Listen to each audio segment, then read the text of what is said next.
Hi guys, ఎలా ఉన్నారు? మరో ఇంట్రెస్టింగ్ వీడియోతో మళ్ళీ మీ ముందుకు వచ్చాను.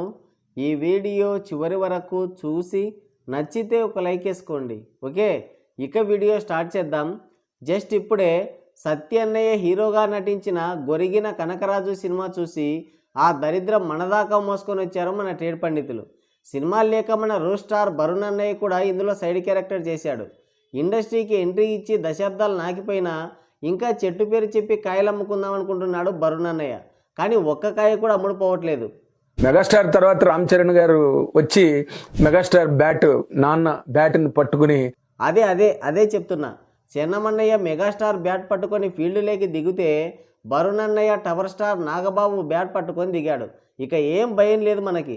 కానీ గాంధీవదారి అర్జున, వ్యాలంటైన్ సినిమాలతో హ్యాట్రిక్ బొక్క పెట్టి గుట్కా సినిమాతో డబుల్ హ్యాట్రిక్కి గట్టి పునాదేశాడు. ఇప్పుడు గొరిగిన కనకరాజు అనే హారర్ సినిమాతో మనల్ని భయపెట్టడానికి వచ్చాడు. ఆల్రెడీ గని, వ్యాలంటైన్, గుట్కా సినిమాలు చూసి మనం భయపడ్డాం కదా. ఇప్పుడు మళ్ళీ ప్రత్యేకంగా హర్రర్ జానర్లకి పరకాయ ప్రవేశం చేసి మనల్ని ఎందుకు భయపెట్టాలనుకుంటున్నాడో అనేది అంతు చిక్కడం లేదు మన ట్రేడ్ పండితులకి. మన రూట్ స్టార్ అదే రూట్లోనే వెళ్తున్నాడు. ఇప్పుడు కూడా ఏం మారలేదు. ఇక సినిమా ఎలా ఉందంటే చాలా బాగుంది, అద్దిరిపోయింది, వండర్ఫుల్. మెగా ఫ్యాన్స్ అంతా టికెట్లు పరాపర సింపి ఒక్కొక్కరు 100 సార్లు చూసి ఈ సినిమాని ఇండస్ట్రీ హిట్ చేయాలని మనవి చేస్తున్నారు మన ట్రేడ్ పండితులు. ఈ సినిమా కోసం మన రూట్ బాబు చాలా కష్టపడినట్టున్నాడు. కొంచెం రెస్ట్ తీసుకుంటే బాగుంటుంది. ఒక్క 30-40 సంవత్సరాలు అయితే బెటరు. జనాలకు కూడా కొంచెం రిలీఫ్ దొరుకుతుంది. మెగా ఫ్యాన్స్ కూడా కొంచెం రికవరీ అవుతారు. వీళ్ళ సినిమాలకి టికెట్లు పరాపర సింపి దారిద్ర్య రేఖకి 10 కాంతి సంవత్సరాల దూరంలో ఆగిపోయారు. ఈ సినిమాకైతే ఖచ్చితంగా 350 కోట్ల 6,03,30 కోట్లు వస్తాయి. కరెక్ట్ లెక్కలు చెప్పాలంటే 1990 కోట్లు తక్కువ 2,000 కోట్లు వస్తాయి. ఒక 10 పావలాలు అటో ఇటో ఉండొచ్చు అని లెక్కలేస్తున్నారు మన ట్రేడ్ పండితులు. మనకు తెలుసు కదా వాళ్ళ ఫ్యాన్స్ టికెట్లు పరాపర సింపుతారని. అందుకే వాళ్ళు కూడా అంతే నమ్మకంతో ఈ ఖచ్చితమైన లెక్కలు వేస్తున్నారంట. మరి వాళ్ళ అంచనాలు తలకిందులు చేస్తాడా లేదంటే ఆడియన్స్ని కిందులు మిందులు చేస్తున్నాడా అనేది తెలుసుకోవాలంటే ముందు ఈ సినిమా కథ తెలుసుకోవాలి మీరు. ఇక స్టోరీలోకి వెళ్తే ఇదో కొరియన్ ఆత్మకథ. దీనికి కొరియన్ దయ్యాన్ని పట్టుకొచ్చి గొరిగిన కనకరాజు అనే టైటిలే పెట్టాలన్నంత అవసరం ఏం లేదు. లోకల్ దయ్యాన్ని పట్టుకొచ్చి పెనుగొండ పెంచలయ్యాన్ని కూడా పెట్టుకోవచ్చు. మరి డైరెక్టర్ మేకలపాక గాంధీ అన్నయ్యకి కొరియా దయ్యాన్ని తెచ్చి బడ్జెట్ పెంచి నిర్మాత కొరివి పెట్టాలని ఎందుకు అనిపించిందో మనకు తెలియదు. స్టార్టింగ్లోనే కొరియన్ డాన్ గాడి అస్థికల్ని ఓ టంకు పెట్టెలో బంధించి దాన్ని పెనుగొండ బార్లోకి తెప్పిస్తాడు. ఇక మన హీరో సత్య ఫ్రెండ్ అయిన కనకరాజు చెక్క భజన చేస్తుంటాడు. అదే సందులో పాలబుగ్గల పసిపాప హీరోయిన్ అక్కయ్య కూడా ఉంటుంది. కొరియాకి వెళ్ళి ఒక కొరియన్ వాడిని పెళ్లి చేసుకొని కొరియాలోనే సెటిల్ అవ్వాలని గోల్ పెట్టుకొని ఉంటుంది. కానీ మన కనకరాజు హీరోయిన్ని గోకడమే గోల్గా పెట్టుకొని ఉంటాడు.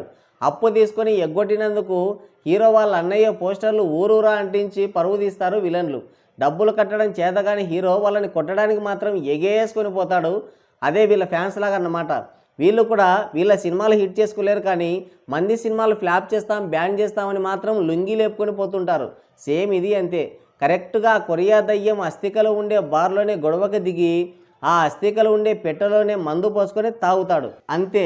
ఇక ఆ కొరియా దయ్యం ఆవహించేస్తుంది. మంత్రగాన్ని పిలిపించి నీ కోడిక ఏంటి అని అడిగితే నన్ను కొరియాకి తీసుకెళ్ళి నా భార్య పిల్లల్ని నాకు చూపిస్తే వదిలేస్తా అంటుంది. ఇక వెంటనే హీరోయిను సత్య కనకరాజు కొరియాకి వెళ్తారు. అక్కడ ఒక భారీ ఫైటు. ఆ దయ్యంగాడు వచ్చింది వాళ్ళ భార్య పిల్లల కోసం కాదని పెద్ద గ్యాంగ్స్టర్ అని తెలుస్తుంది. అక్కడ ఇంటర్వెల్. హీరోకి ఒక ఇంట్రడక్షన్ సాంగు, పళ్ళు తోముకోవడానికి పేస్టు బ్రష్, స్నానం చేయడానికి నీళ్లు సబ్బు ఉండాలి, నన్ను కొట్టడానికి దమ్ము ధైర్యం ఉండాలి అనే డైలాగులు, ఆ కొరియా దయ్యం, ఇవన్నీ చూసి అప్పటికే డోక్ వచ్చింది. పెట్టిన టికెట్ డబ్బులకి అన్యాయం జరిగిందని గ్రహించిన సిగ్గు లేకుండా పాప్కార్న్ తెచ్చుకొని దూడలాగా నమిలి మింగేసి అక్కడే కూర్చున్నారు మన ట్రేడ్ పండితులు. ఇక సెకండ్ హాఫ్లో కనకరాజు శరీరంలోకి దూరిన కొరియా ఆత్మ 21 రోజులు దాటితే ఆ శరీరం తనదే అవుతుందని తెలుసుకోవడం, దానికి కనకరాజు సత్య హీరోయిన్ పూజలు చేయించడం, కథ లేకపోవడంతో కామెడీ పేరుతో సాగదీయడం, ఇదంతా జరిగిపోతుంది. ఇక మనం లేచి పారిపోయే టైంకి క్లైమాక్స్ ఏర్పాటు చేశాడు డైరెక్టర్. ఆ క్లైమాక్స్ గురించి తెలుసుకోకపోవడమే మంచిది. తెలుసుకున్నారంటే దీన్ని మూవీ రూల్స్లో కూడా చూసే సాహసమే చేయరు. హాలీవుడ్ సినిమాలకి ఏమాత్రం తీసిపోలేదు. ఇక లాజిక్ సంగతి అసలే అడగొద్దు. ఇప్పటి గొరిగింది చాలదని మళ్ళీ పార్ట్ 2కి ప్లాన్ వేశారు. ఇక సినిమా ఎలా ఉందంటే నేషనల్ అవార్డు వచ్చేది ఏమన్నా ఉంది అంటే ఈ సినిమాలో నటించిన వాళ్ళని కాసేపు పక్కన పెట్టేసి ఈ సినిమా చూసి బయటకు వచ్చి సినిమా బాగుంది అని చెప్తుంటారు కదా, వాళ్ళకైతే ఇవ్వాలి. సినిమా భారాన్ని మొత్తం సత్యపైనే వేశారు. ఆయనవి కూడా 2-3 సీన్లు తప్ప ఇక ఏముండవు. ఫస్ట్ హాఫ్ ఎలాగోలా భరించినా ఇక సెకండ్ హాఫ్ గాల్లోకి చూడాల్సిందే. ఫస్ట్ హాఫ్ అయితే ఎంతకీ అయిపోదు, అంత సాగదీశారు. హర్రర్ ఎలిమెంట్స్ ఏమి ఉండవు. ఇక క్లైమాక్స్ అయితే సినిమా మొత్తంలో అదే పెద్ద కామెడీ. అసలు ఆ థాట్ ఎలా వచ్చిందో అర్థం కాదు. దీన్నే సరిగ్గా డీల్ చేయలేదు, మళ్ళీ పార్ట్ 2 అంట. వరుణ్ అన్నయ్య ఆస్కార్కి అడుగు దూరం పర్ఫార్మెన్స్ అయితే ఇచ్చాడు. ఆ యాక్టింగ్కి మనం ఇచ్చే వాల్యూ ఎంతండి?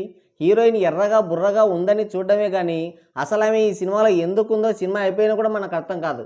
ఇక తమనంగులం అయితే ఆ క్యాబేజీ దేవర్లోని మ్యూజిక్, ఆ కాంగ్రెస్ వల్ల ఒక సాంగ్ లేపేసి ఒకటే వాయింపుడు. ఆ క్యాబేజీలో ఉన్న మ్యూజిక్కే ఎక్కడో లేపేశాడు. మళ్ళీ దాన్ని తీసుకొచ్చి ఇక్కడ పెట్టి చెవుల మీద ఎంటికలు ఊడిపోయేదాకా వాయించాడు. ఇలా కాపీ కొడితే వాళ్ళ అమ్మ అన్నం ఎలా పెడుతుందో అర్థం కావడం లేదు. ఇక డైరెక్టర్ అన్నయ్య కాంచన సినిమా స్టోరీని లేపేసి ఆ కాంచనలో ఉన్న ఫ్లాష్ బ్యాక్లోకి కొరియా దయ్యాన్ని జత చేసి అటు నిర్మాతకి ఇటు ఆడియన్స్కి ఏకకాలంలో గొరిగేశాడు. ఇది కూడా ఒక ఆర్టీ అనుకుంటా. ఓవరాల్గా చెప్పేది ఏంటంటే ఇది నాగిపోయినట్టే అని అంటున్నారు మన ట్రేడ్ పండితులు. మరి మీరేమంటారు? కింద కామెంట్ చేయండి. సో గైస్, ఇది వీడియో. మరో ఇంట్రెస్టింగ్ వీడియోతో మళ్ళీ కలుద్దాం. Thank you, take care, bye bye.